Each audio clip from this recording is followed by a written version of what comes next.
Ayaw na raw pumasok sa eskwela ng tatlong estudyanteng minaltrato ng isang guro sa Lubao, Pampanga. Narito ang report.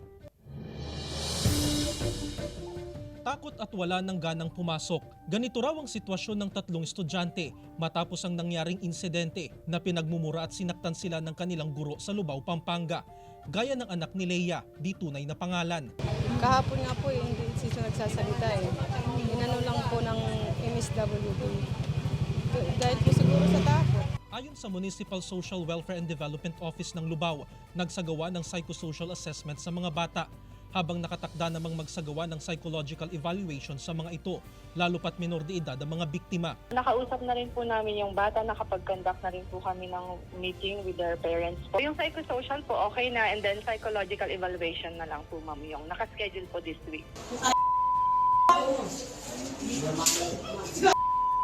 Nabahala naman sa nakitang video ang Commission on Human Rights Region 3 at nanindigan sila na hindi tama ang naging kilos ng guro sa mga estudyante. Hindi na pinapayagan ang ganyang klaseng punishment sa mga bata. Validate the veracity of the video and pakinggan din namin ang side ng lahat.